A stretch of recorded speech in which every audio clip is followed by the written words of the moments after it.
नमस्कार, स्वागत है आप सभी का। आप देख रहे हैं एबीपी गंगा। आपके साथ मैं हूं राजीव ढोंडिया। सुबह के बज गए 7, वक्त है गंगा सवेरा की। शुरुआत करते हैं इस बुलेटिन की। सबसे पहले बड़ी खबर आपको बुलेटिन में देंगे, तो बुलेटिन की शुरुआत बड़ी खबर के साथ।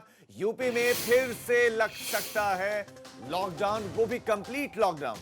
यूपी में फिर से कंप्लीट लॉकडाउन लग सकता है, ये इस वक्त की बड़ी खबर आपको देते हैं। उत्तर प्रदेश में एक बार फिर से लॉकडाउन हो सकता है, लॉकडाउन लगाया जा सकता है। और कोरोना के बढ़ते मामलों पर हाई कोर्ट ने नाराजगी जताई है। कोरोना के लगातार मामले बढ़ रहे हैं और करीब 5000 केसेस रोजाना आ रहे हैं। तो ऐसे में हाई कोर्ट ने नाराजगी जताई और हाई कोर्ट ने यूपी सरकार को कंप्लीट लॉकडाउन का सुझाव दिया है। सुझाव दिया है कि कंप्लीट लॉकडाउन आप कर सकते हैं। कंप्लीट लॉकडाउन के बिना संक्रमण रोकना संभव नहीं, यह हाई कोर्ट की टिप्पणी है।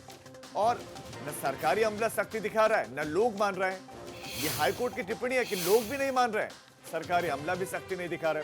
कंप्लीट लॉकडाउन कर रहे लोगों को रोकना बेहतर है। यानी कि जो लॉकडाउन पहले लगाया गया था, जिसमें किस्सा बहुत तरह की बंदिशें थी, आवश्यक सेवाओं को छोड़कर सारी चीजें बंद थी, एक बार फिर से उसी तरफ यूपी बढ़ सकता है। मोहम्मद मोइन हमारे संवाददाता इस खबर पर आपको और ज्यादा जानकारियां देंगे। मोइन, मैं चाहता हूं कि आप विस्तार से बताएं कि क्या क्या टिप्पणियां की हैं, क्या क्या सुझाव दिए हैं हाईकोर्ट ने राज्य सरकार को। जी बिल्कुल, इलाहाबाद हाईकोर्ट ने साफ तौर पर कहा है कि कोरोना के मामले रोकने में जो सरकारी अमला है उत्तर प्रदेश का, वो फिलहाल नाकाम साबित हुआ है। ना तो लोग बेवजह घर से बाहर निकलने में रोका जा पा रहा है, ना चौराहों पर भीड़ रोकी जा पा रही है, और ना ही सोशल डिस्टेंसिंग का पालन हो पा रहा है। तो कोर्ट ने सुझाव दिया है कि उत्तर प्रदेश के अंदर एक कंप्लीट लॉकडाउन किया जाना चाहिए, ताकि जो कोरोना के संक्रमण की रफ्तार है उसको रोका जा सके।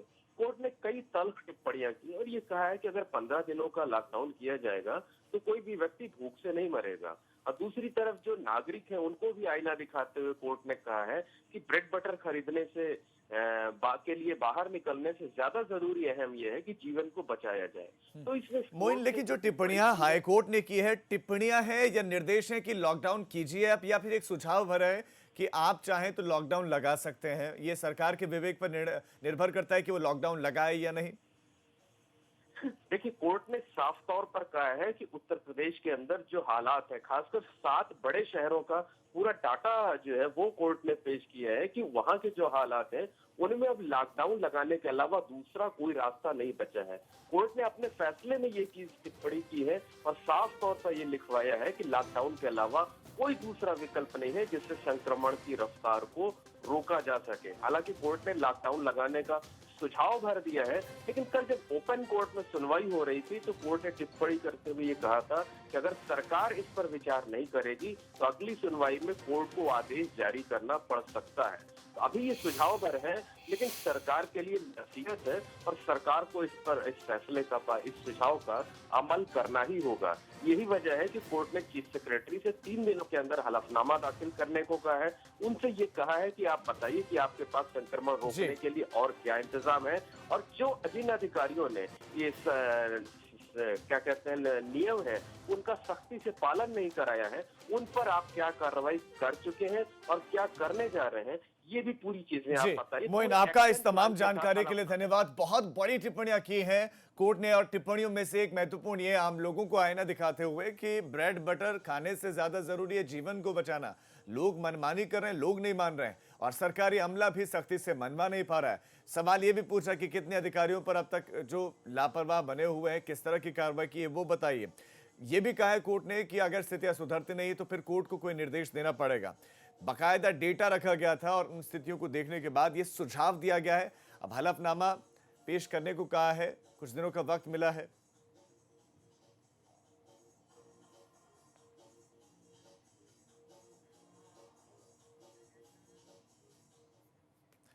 अब बड़ी खबर कानपुर से, जहां पर दो पक्षों के बीच में जमकर पत्थरबाजी हुए हैं। हंगामा शांत कराने के लिए पुलिस की टीम पहुंची तो थी, लेकिन उस पर हमला कर दिया गया, निशाना बनाई गई पुलिस की टीम। बड़ी खबर इस वक्त आपको दे रहे हैं कानपुर से। कानपुर में दो पक्षों के बीच में पत्थरबाजी हुई और पत्थरबाजी में हंगामा शांत करवाने के लिए पहुंची पुलिस, वो गिर गई और पुलिस ही निशाना बन गई इन पत्थरबाजों का। आप जरा संख्या देखिए, आप जरा संख्या देखिए इन हंगामेबाजों का, आप इनकी तादाद देखिए कि सड़कों पर कितनी बड़ी संख्या में पहुंचे हैं और मजलिस पर पहले ही रोक आपको बता दें कि सरकार लगा चुके हैं, लेकिन उसके बाद की ये स्थिति है।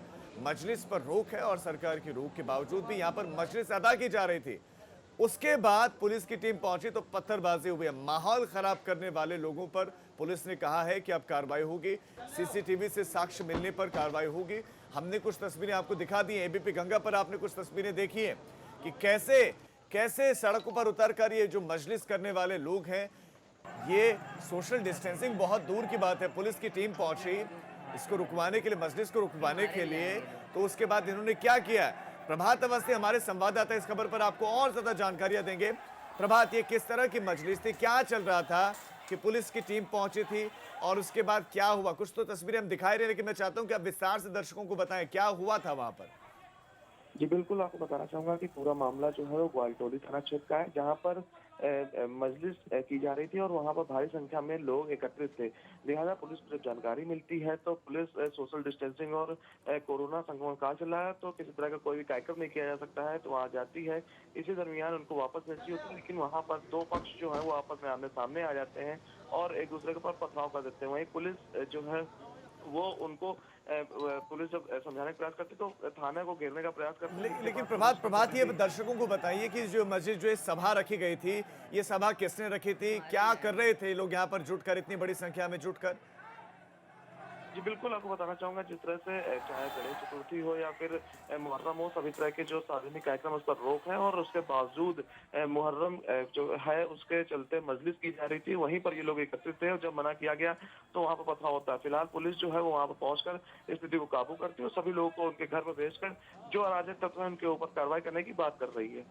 जी प्रभात, आपका इस तमाम जानकारी के लिए धन्यवाद। तो मुहर्रम से पहले ये सभा रखी गई और बड़ी संख्या में यहाँ पर लोग जुटे और पुलिस को जब जानकारी मिली तो सभा को उठाने के लिए पहुंची, क्योंकि अभी भी ये स्पष्ट निर्देश है कि न जुलूस, सभा, सार्वजनिक कार्यक्रम, सोशल गैदरिंग कुछ नहीं होगा। लेकिन उसके बाद भी सभा जुटाई गई, उसके बाद पुलिस की टीम पर ही पथराव हो गया।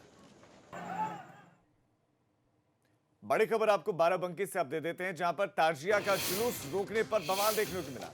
ग्रामीणों ने आने जाने वाले वाहनों में जमकर तोड़फोड़ की है। आने जाने वाले वाहनों में तोड़फोड़ की है बाराबंकी में, और ताजिया का जुलूस रोकने पर यह बवाल देखने को मिला। पत्थर मारकर कई गाड़ियों के शीशे तोड़ दिए गए, कई गाड़ियों को क्षतिग्रस्त नुकसान पहुंचाया गया। पत्थर मारकर जगह जगहों पर नुकसान पहुंचाया गया है।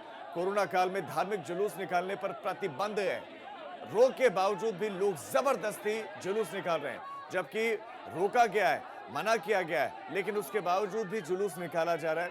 उग्र लोगों ने बाराबंकी बहराइच हाईवे को जाम कर दिया। पुलिस ने कई उपद्रवियों को खदेड़ा, हालांकि कोई हताहत नहीं हुई। ये मसौली थाना इलाके के शाहपुर गांव का उस कस्बे का मामला है। तो सवाल यही है कि ताजिया, जब जुलूस निकालने से जो है जुलूस निकालने की इजाजत नहीं है, उसके बाद भी ये कैसे निकल रहे हैं? और पुलिस जब रोकने के लिए पहुंचती है तो उल्टा पुलिस पर हमला किया जाता है, लोगों की गाड़ियों को तोड़ा जाता है, जो आवाजाही कर रहे हैं लोग, उनके वाहनों को तोड़ा जाता है। हमारे साथ हमारे संवाददाता सतीश इस खबर पर जुड़ गए। सतीश, अभी वहां पर किस तरह का माहौल है, और ये भी दर्शकों को बताइए कि क्या हुआ था कि लोगों की गाड़ियों को तोड़ दिया गया? देखिए, ये जो मामला शुरुआत हुआ ये ताजिया दारों से हुआ, और ये जो है छोटा सा मामला था जो बड़ा हो गया, और पुलिस की बड़ी सतर्कता रही जिससे एक बड़ी घटना होते होते बच गई। क्योंकि जो वहां पर जिस तरह से मतलब एक छोटे से मामले को लेके इतना बड़ा मामला हो गया, उसके बाद देखते देखते सैकड़ों की तादाद में लोग जो है बाराबंकी गोंडा बहराइच मार्ग पे आ गए, और लोगों ने जो वहाँ जो है वो प्रदर्शन शुरू कर दिया। लगभग 2 घंटे तक जो है 1.5-2 घंटे तक उसको जाम रखा, और देर रात तक जो है पूरा बवाल लोग करते रहे। आप देखिए तस्वीरों में पत्थर लोगों ने भी मारे हैं, आने जाने वाले जो वाहन थे उनके शीशे भी तोड़े हैं। और जब ये सब सारी घटना को लेके पुलिस के जो आला अधिकारी हैं मौके पे गए, उन लोगों ने समझाया बुझाया, और उसके बाद में काफी कंट्रोल, क्योंकि कई थाने की पुलिस फोर्स भी मौके पे पहुंची हुई थी। उसके बाद जो है स्थिति को 1-1.5 घंटे में काबू किया। और ये छोटी जो ताजिया होता, ताजिया रखी जाती, उसी ताजिया रखने के मामले को एक पूरा मामला बढ़ गया, क्योंकि ये शाहपुर पड़ता है, बाराबंकी का थाना मसौली पड़ता है, और वहीं से एक ताजियादार जो है ताजिया लेके घर निकल रहा था। स्थानीय जो पुलिस थी, तो पुलिस जो है उसको थाने इसलिए ले जा रही थी, उसको वहाँ दर्ज करवाने के लिए, क्योंकि जी। इस वक्त जो है ताजिया हो और मुहर्रम का मामला हो, चाहे वो मूर्ति विसर्जन का, पुलिस अधीक्षक ने साफ स्पष्ट 2 दिन पहले ही निर्देश जारी किए हैं कि कोई भी जुलूस या किसी तरह का वो नहीं निकलेगा और ना ही कोई जो है सार्वजनिक स्थान पे बिल्कुल किसी बिल्कुल, तरह लेकिन का सतीश कार्यक्रम बिल्कुल करेगा। उलट तस्वीरें दिखाई दे रही हैं। आपका इस तमाम जानकारी के लिए धन्यवाद। 2 तस्वीरें हमने आपके सामने रख दी हैं। एक है कानपुर की, कानपुर में मजलिस यानी कि एक सभा रखी गई, वो भी इसी मसले पर थी। दूसरी तरफ बाराबंकी में कैसे हंगामा हुआ, तोड़फोड़ हुई है। पहली कानपुर की तस्वीर देख रहे हैं, वहां पर पुलिस पर हमला हुआ है, पत्थरबाजी पुलिस पर भी हुई। दूसरी तरफ बाराबंकी में पुलिस से उलझे और आम नागरिकों की, जिनको अपने मार्ग से वो जा रहे थे कहीं, उनकी गाड़ियों में तोड़फोड़ की गई। खबर कानपुर से है, बड़ी खबर कानपुर से, जहां पर महिला पुलिसकर्मी के इच्छा मृत्यु मांगने का पत्र वायरल हो गया है। महिला पुलिसकर्मी ने इच्छा मृत्यु मांगने का पत्र लिखा, जो वायरल हो रहा है। छुट्टी न मिलने पर उन्होंने इच्छा मृत्यु की मांग की है। महिला आरक्षी ने इच्छा मृत्यु की मांग की है, और इसलिए क्योंकि छुट्टी नहीं मिल रहे। चौबेपुर थाने में तैनात महिला कांस्टेबल का यह पत्र बताया जा रहा है। चौबेपुर थाना, ये वही थाना है जो बिकरू कांड में बड़ा फेमस हुआ था और यहां के पुलिसकर्मियों पर कार्रवाई हुई। अब बड़ी खबर मेरठ से, जहां पर डॉक्टर पर बदमाशों ने फायरिंग की है। डॉक्टर पर मेरठ में बदमाशों ने फायरिंग की है। ये अपेक्स अस्पताल की डॉक्टर अतिया सना बताए जा रहे हैं, जिन पर फायरिंग हुई है। पार्टनरशिप को लेकर यह विवाद बताया जा रहा है और विवाद में फायरिंग हुई है।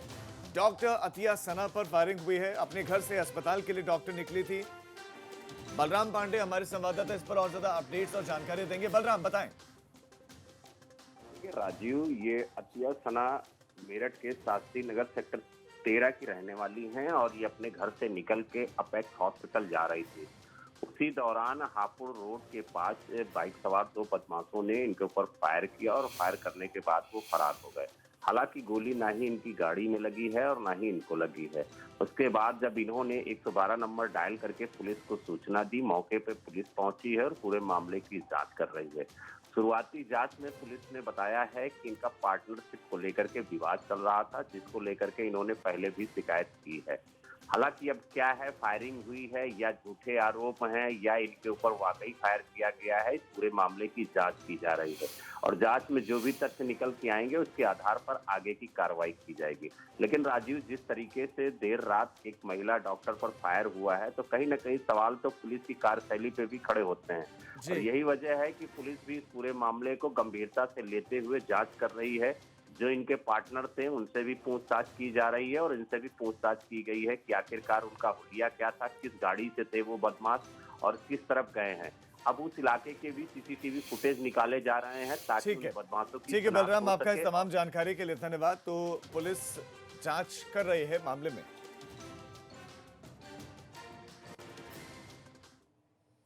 लखनऊ से बड़ी खबर, जहां पर मुख्यमंत्री ने बाढ़ को लेकर बैठक की है। बाढ़ नियंत्रण और राहत कार्यों पर अफसरों को मुख्यमंत्री ने निर्देश दिए हैं।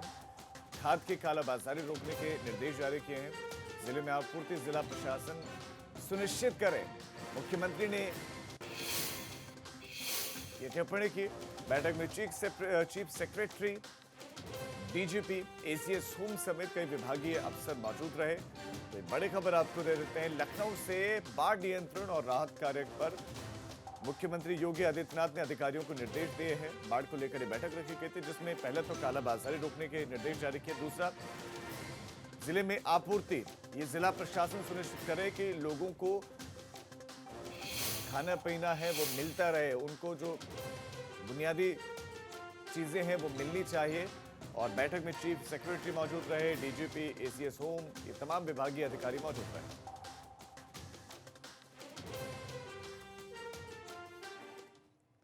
लखनऊ से ही एक और बड़ी खबर, खाकी पर लगातार सवाल उठ रहे हैं और लगातार खाकी पर उठ रहे सवालों पर मुख्यमंत्री ने नाराजगी जताई है। मुख्यमंत्री की नाराजगी, मुख्यमंत्री योगी आदित्यनाथ ने लगातार जो खाकी सवालों के घेरे में है उस पर कड़ी नाराजगी जताई और अपराधियों के साथ साठगांठ करने वालों को बाहर करने के निर्देश दिए।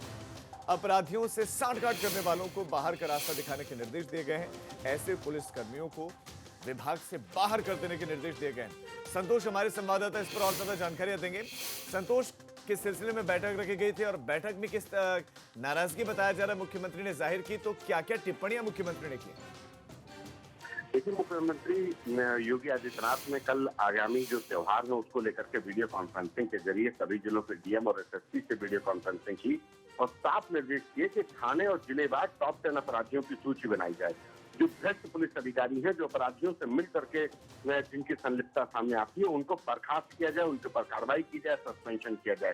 सीधे मुख्यमंत्री योगी आदित्यनाथ ने खाकी की निष्ठा पर खड़े हो रहे सवाल पर नाराजगी जताई और हाल ही में बीते 15 दिनों में जो घटनाएं हुई, चाहे वो प्रतापगढ़ में हो, प्रयागराज में हो, लखीमपुर में हो, लखनऊ में हो, इन घटनाओं को लेकर मुख्यमंत्री बेहद नाराज थे कि महिला संबंधी अपराध को लेकर जब सरकार इतनी गंभीर है, उसके बावजूद ऐसी घटनाएं हो रही हैं, तो उन पर आरोपियों की धरपकड़ में तेजी की जाए, जिससे कि घटना के बाद के विपक्षियों को कोई मौका न मिले और समाज में कम से कम पुलिस के प्रति लोगों की निष्ठा बन सके।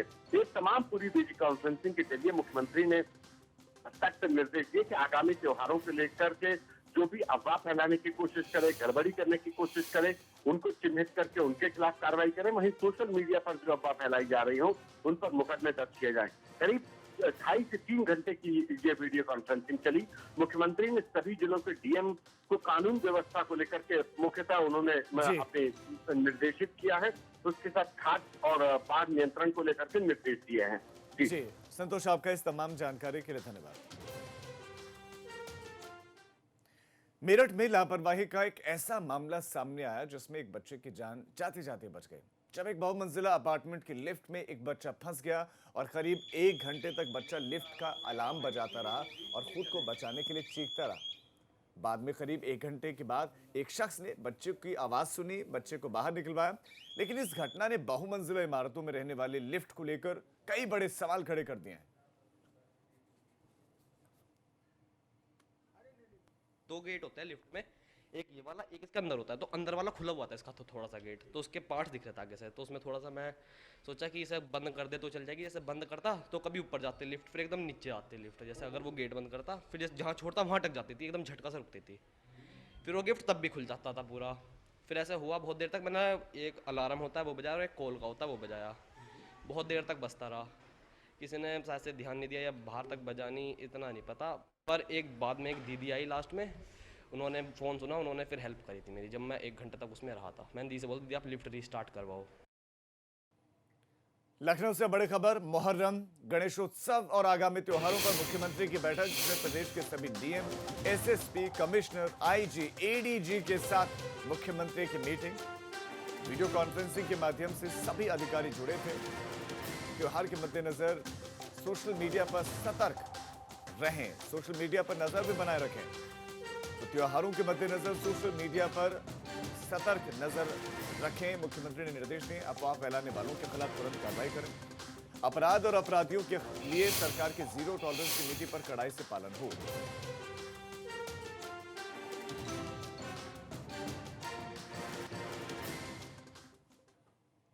शाहजहांपुर में उस वक्त हड़कंप मच गया जब एक सिरफिरा युवक एसपी ऑफिस में अपने ऊपर पेट्रोल डालकर हंगामा करने लगा। युवक का आरोप है कि उसे पुलिस मारपीट के एक मामले में फर्जी जेल भेजना चाहती है। इस बात से नाराज युवक ने एसपी ऑफिस में अपने ऊपर पेट्रोल डालकर आत्महत्या की कोशिश की। फिलहाल आनंद फानन में युवक को जिला अस्पताल में भर्ती करवाया गया, जहां पर उसका इलाज चल रहा है।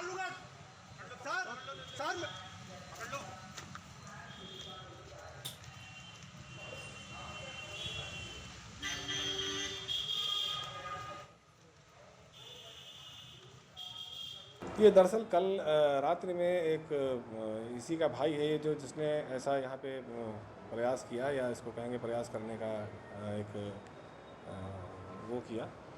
इसका नाम राहुल अंगूरिया है। इसका भाई था प्रमोद, जो कल एक किसी के घर में घुस के उसने मारपीट की और वहाँ फायरिंग भी की, जिसमें त्वरित कार्रवाई की गई कोतवाली पुलिस द्वारा और वहाँ उसको गिरफ्तार किया गया और असलाह भी बरामद हुआ है। और इसी का विरोध स्वरूप की इस पर पुलिस के ऊपर दबाव बनाने की नीयत से आज इसके द्वारा ऐसा एक यहाँ पे वो किया गया है। और ये जो राहुल है, इसके विरुद्ध भी आपराधिक अभियोग पंजीकृत हैं और ये जेल गया है कई आपराधिक मामलों में। तो ये केवल एक प्रशासन पे और पुलिस पे एक दबाव बनाने की नीयत से उसने ऐसा किया। चलिए अब एक छोटे से ब्रेक के लिए रुक रहे हैं, फौरन लौट रहे हैं।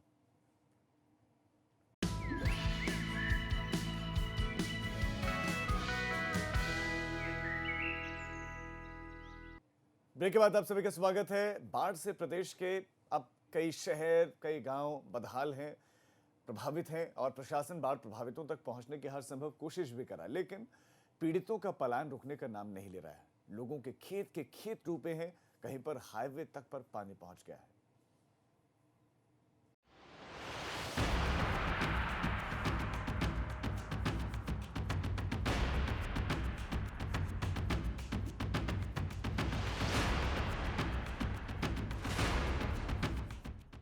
इसे कहते हैं जिंदगी बचाने का जुगाड़, कढ़ाड़ी को नाव बनाने का जुगाड़।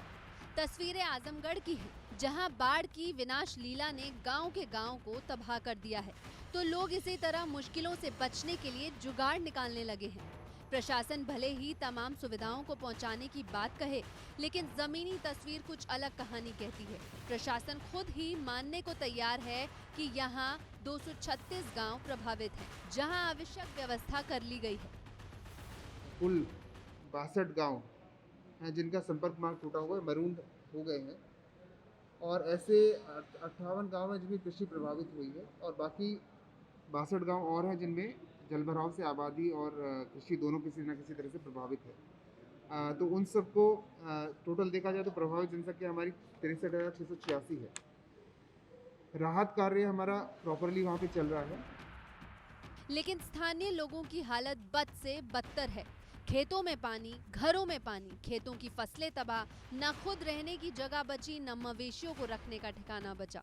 घाघरा नदी में आई बाढ़ हर साल बर्बादी की यही कहानी सुनाती है।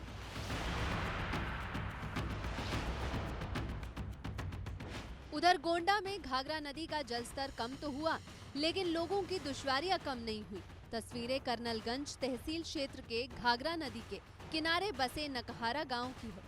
यहाँ 95% लोग ऊंचे स्थानों पर शरण ले चुके हैं। कर्नलगंज तहसील क्षेत्र में कई दिनों से बाढ़ जैसे हालात हैं। पूरा इलाका पानी से लबालब भरा हुआ है, कई घर टापू में तब्दील हैं और कई लोग जो है बांध पे विस्थापित होकर रहने को मजबूर हैं। यहाँ पे अपने जो मवेशी हैं उनको लेकर बैठे हुए हैं और इनको कई तरीके की दिक्कत है। 21 दिन से पानी में से हालात बिगड़े हुए हैं और लोगों को पानी पीने की दिक्कत हो रही है। जो जिला प्रशासन लगातार दावा कर रहा है कि इनको राशन किट व अन्य जरूरी सुविधाएं मिल रही है, लेकिन इनके साथ जो हमारे साथ हैं इनसे बात करने की कोशिश करेंगे कि आखिर इनको कितनी सुविधाएं मिल पाई, पानी पीने की क्या दिक्कत हो रहा है, क्या क्या मिल पाया। पानी साहब एक 20 दिन लगभग हो गया है बाढ़ से, वो बाढ़ से यहाँ तक कभी कोई नहीं जो पाता है तो इसी में के पी लेता है। घर से ला पाता है, कहूँ नलका खाली है तो वहाँ से जो है लाता है तो वो पीता है।